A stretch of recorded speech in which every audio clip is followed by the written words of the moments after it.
जय श्री कृष्णा। आज हम जानेंगे कि भगवान प्रसाद के नहीं भाव के भूखे होते हैं। दक्षिणी जंगलों में सालिग्राम नाम का एक कबीला रहता था जिसमें भील जाति के शिकारी लोग रहते थे। इस कबीले का सरदार नाग नाम का भील था जो अपने नाम के अनुसार ही खूंखार और शक्तिशाली था। धनुष विद्या में प्रवीण नाग अपने बाणों पर विष लगाकर हमेशा रखता था। अपने शत्रु की हत्या करने में उसे देर नहीं लगती थी। नाग की पत्नी का नाम तत्ता था। तत्ता भी एक विशालकाय डरावनी औरत थी जिसके गले में सिंह के दांतों की माला पड़ी रहती थी। दोनों पति पत्नी आसपास के जंगलों के कबीलों में खतरनाक माने जाते थे। बहुत दिनों की प्रतीक्षा के बाद तत्ता ने एक पुत्र को जन्म दिया जिसका नाम त्रष्ट रखा गया। नवजात शिशु जन्म के समय 8 किलो वजन का था, इसलिए उसका नाम उचित था। त्रष्ट को वहाँ की भाषा में कहा जाता है भारी। त्रष्ट का पालन पोषण होता रहा और वह 16 वर्ष की आयु तक तो पर्वताकाय शरीर का स्वामी हो गया था। अस्त्र शस्त्र चलाने में वह पिता की तरह ही कई कदम आगे था। अपने पिता से भी उसमें धनुष विद्या में महारत हासिल थी। कई बार तृष्ण ने निहत्थे ही जंगली सुअरों का शिकार किया था। उसकी शारीरिक शक्ति असीम थी। नाग अपने पुत्र को मदमस्त गज की भांति झूमता देखता तो गर्व से उसका सीना चौड़ा हो जाता था। नाग वृद्ध हो चला था। उसने त्रष्ट को ही कबीले का सरदार बना दिया। नियम के अनुसार त्रष्ट सरदार बनने के पहले दिन आखेट को निकला। त्रष्ट जिधर से भी गुजरता जंगली पशु की लाशें गिराता जाता।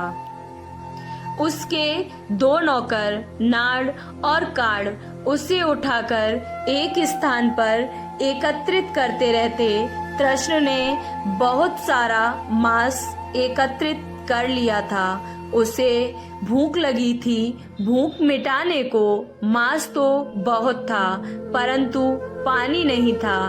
तभी उसके दोनों अनुचर वहां आ गए।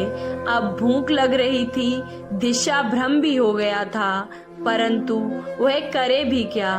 कहीं भी पानी नहीं मिल रहा था। चलकर भूख शांत भी की जाए तो कैसे। वहां विशाल साल का एक पेड़ देख रहे हो और उसके बाद ही पहाड़ी के पीछे स्वर्णा नदी बहती है। उसका पानी बहुत ही शीतल है, अत्यंत ही मधुर है।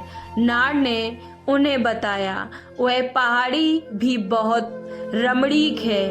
उस पर एक मंदिर है जिसमें भगवान जटा जूटधारी की मूर्ति है। आप उनकी पूजा कर सकते हैं। काड़ भी बोला, यह भगवान क्या होता है? तृष्ण ने पूछा। काड़ वृद्धावस्था की तरफ अग्रसर था। सुदूर जंगलों में आखेट के लिए भ्रमण कर चुका था और कई साधु सन्यासियों की संगत में भी रह चुका था। उसे थोड़ा बहुत ज्ञान भी था। यह पेड़ पौधे जीव जंतु चर अचर जिसने बनाया है उसे भगवान कहते हैं। वह भगवान है। काड़ ने अपनी ज्ञान सामर्थ्य के अनुसार यह बताया।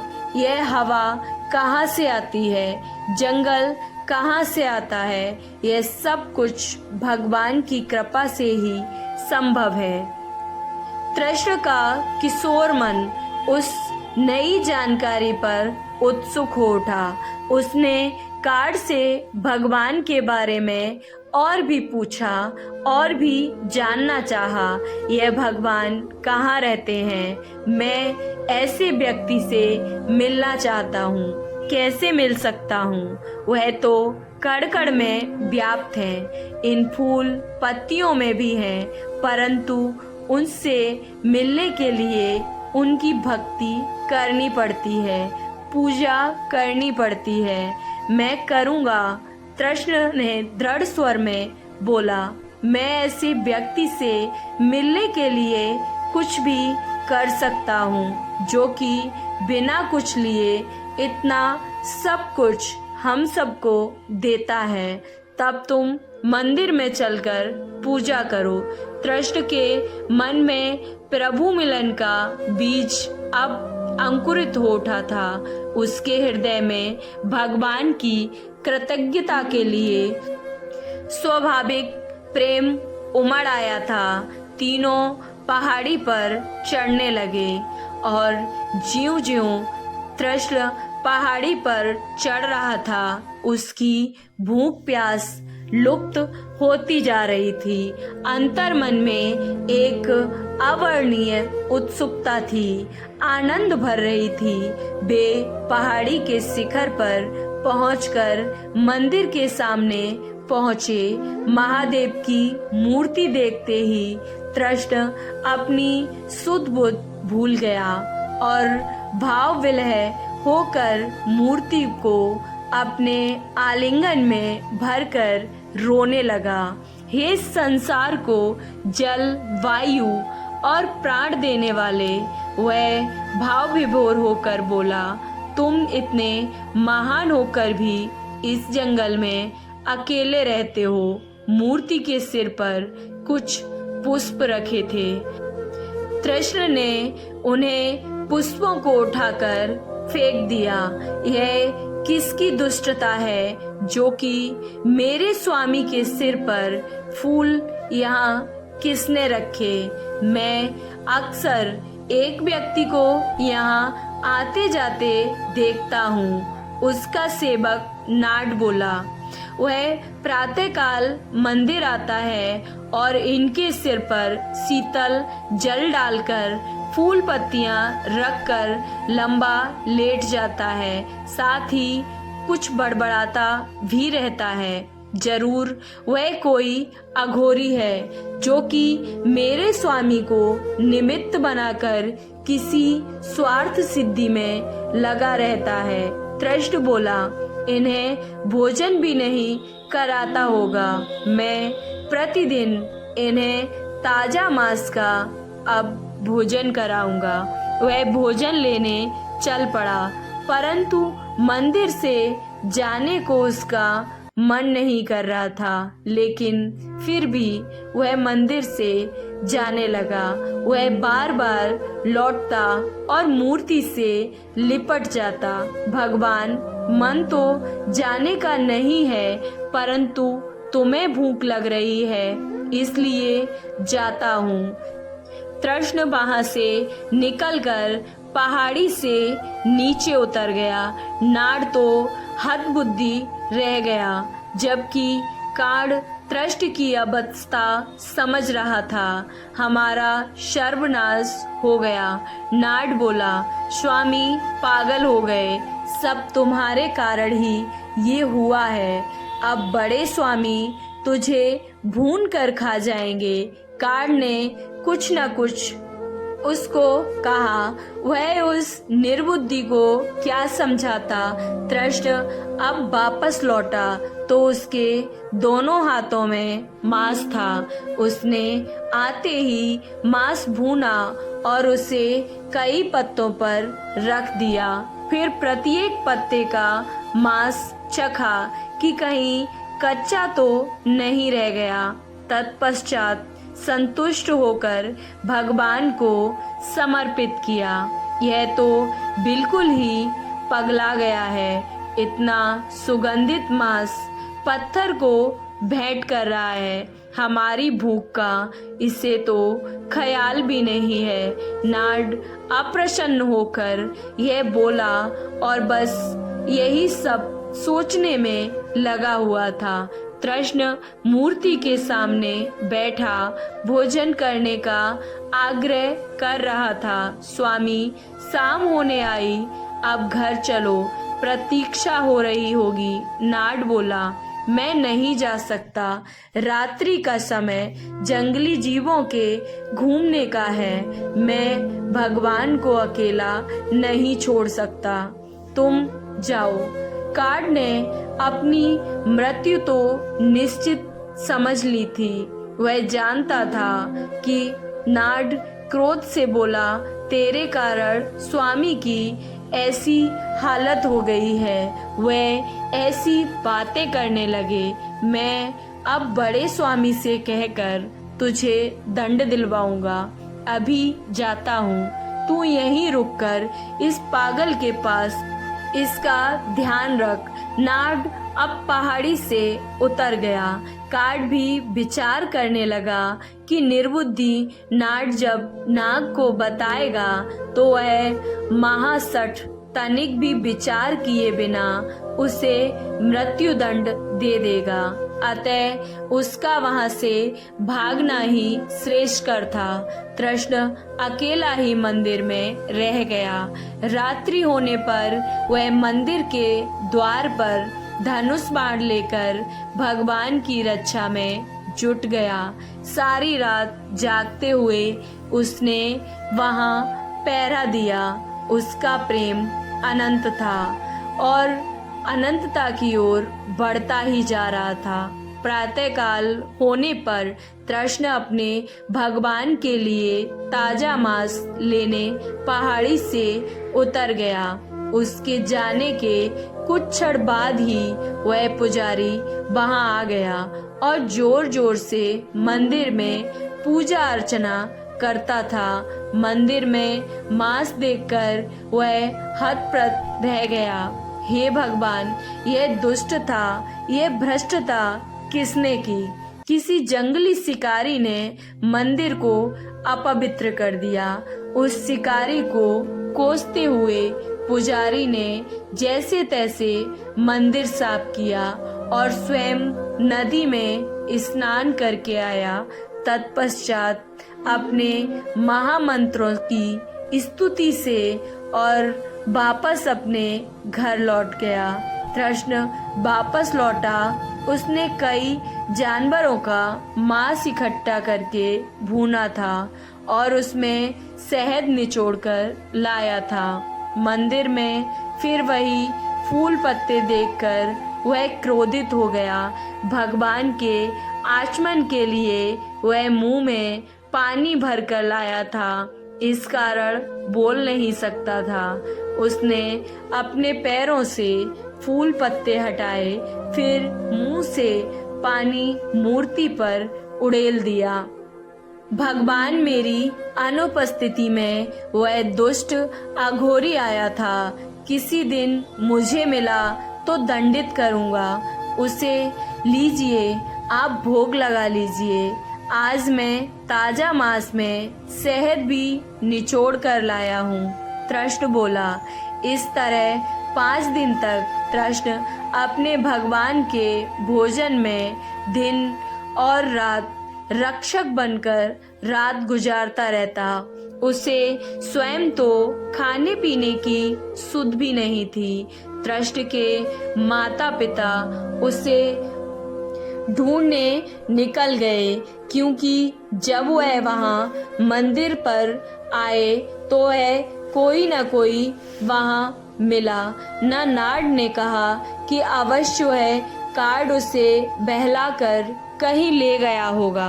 उधर पुजारी महोदय रोज ऐसे मंदिर की हालत देखते तो उस भ्रष्टता पर विलाप करते और भगवान के सामने रोते।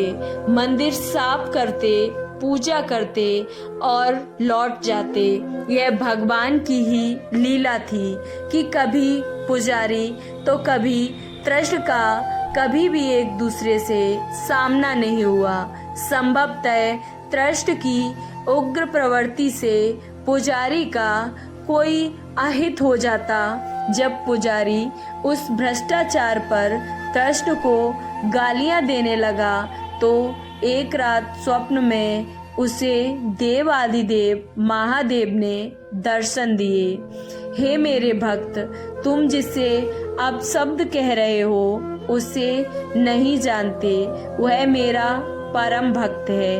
अपनी सामर्थ्य के अनुसार वह मुझे प्रसन्न करने की कोशिश करता है। उसके प्रेम में कोई भी इच्छा शक्ति नहीं है। मुझे वह बहुत ही प्रिय है। उसकी बंधन विधि तुम्हें अवश्य ही बुरी लगती है, परंतु मुझे नहीं। मांस उसका भोजन है जो उसने अपना सर्वस्व जानकर मुझे समर्पित कर दिया। जब वह मुझे अपनी भाषा में भोजन का आग्रह करता है तो मुझे उसका आग्रह तुम्हारे जप और वेद मंत्रों से भी श्रेष्ठ लगता है। यदि तुम उसकी भक्ति देखना चाहते हो तो कल कहीं छुप कर देखना। पुजारी जी हड़बड़ाकर जागे और कहीं कुछ नहीं था, परंतु स्वप्न में प्रभु का आदेश हुआ था। तो वह प्रातःकाल ही मंदिर के समीप जाकर छुप गए। कृष्ण के कृत्य को देखने लगे। कृष्ण उस समय भगवान के लिए भोजन लेने गया था। वह वापस लौट रहा था तो रास्ते में उसे ठोकर लगी और मांस पृथ्वी पर गिर गया। वह अपशगुन है, कहीं मेरे भगवान को तो कुछ नहीं हुआ, कृष्ण ने सोचा और दौड़ता हुआ वह पहाड़ी पर चढ़ने लगा। पुजारी उस विशालकाय आकृति को देखकर सहम गए। कृष्ण मंदिर में पहुंचा तो उसने मूर्ति की बाईं आंख से रक्त टपकता हुआ देखा। भोजन उसके हाथों से अब छूट गया। हाय, मेरे भगवान को क्या हुआ? किस पापी ने मेरे स्वामी को घायल किया है? कृष्ण बैठकर वहीं रोने लगा। यदि वह दुष्ट मुझे मिला तो मैं उसका वध कर दूंगा। कृष्ण ने भगवान की आंख से रक्त पोंछा, परंतु रक्तधार निरंतर ही बह रही थी। हाय, मैं क्या करूं? क्या उपचार करूं? वह अब जोर जोर से रोने लगा। तुम्हें तो बहुत कष्ट हो रहा होगा भगवान। पहले मैं उस दुष्ट को ढूंढता हूँ जिसने यह दुष्ट कार्य किया है। कृष्ण मंदिर से बाहर निकल आया। पुजारी जी के पैर कांप उठे थे। कहीं उसे वह दिखाई न पड़ जाए तो वह जीवित न छोड़ेगा। हे भोलेनाथ, मेरी रक्षा करो। पुजारी जी बस यही सोच रहे थे, परंतु सर्वेश्वर क्या कृष्ण के स्वभाव से अनभिज्ञ थे? उन्हीं की तो ये लीला थी कि सांप दिखाई पड़ रहा है। पुजारी कृष्ण को दिखाई नहीं दे रहा था। जब उसे कोई न दिखाई दिया तो वह वापस मूर्ति के समीप जाकर बैठ गया। भगवान, मैं जड़ी बूटी लेकर आता हूँ। मैं यह तो नहीं जानता कि किस जड़ी से आपको लाभ होगा, परंतु मैं अभी लौटता हूँ। कृष्ण पहाड़ी से नीचे उतर गया और जब लौटा तो सिर पर जंगली जड़ी बूटियों का एक बड़ा सा गट्ठर था। मंदिर आकर उसने एक एक जड़ी बूटी भगवान की आंख में निचोड़ी, परंतु रक्तस्राव बंद न हुआ। अब क्या उपाय करूं? कृष्ण विचलित हो गया। अब उसे स्मरण आया कि शिकारी लोग घाव पर मनुष्य का मांस लगाते हैं और घाव अच्छा हो जाता था। यह भी करके वह देखता है। भगवान की बाईं आंख नष्ट हुई है, अतः मैं अपनी बाईं आंख निकाल कर ही घाव पर रख देता हूँ। संभव है लाभ हो जाएगा। एक नुकीली तीर और उस पर भक्त ने अपनी बाईं आंख निकाल ली।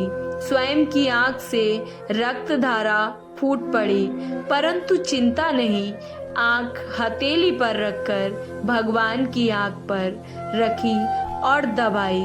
तत्काल भगवान की आंख से खून बहना अब बंद हो गया था। कृष्ण अत्यंत ही प्रसन्नता से किलकारी मार उठा, नाचने लगा। मेरे भगवान अच्छे हो गए। परंतु यह क्या, अब भगवान की दाहिनी आंख से भी रक्तस्राव होने लगा। कृष्ण स्तब्ध रह गया। चिंता मत करो प्रभु, उपचार तो अब मुझे मिल गया है, अभी मैं उपचार करता हूँ। कृष्ण ने फिर से तीर उठाया और दाहिनी आंख निकालने को उत्सुक हुआ।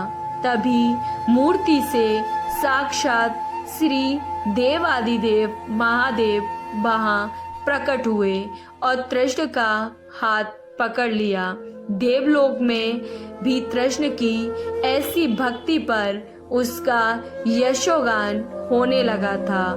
ठहरो वत्स, तेरा प्रेम और त्याग तो बड़े बड़े तपस्वियों से भी, साधना से भी उच्च कोटि का है। निस्वार्थ प्रेम बस मुझे अपना तूने दास बना लिया है।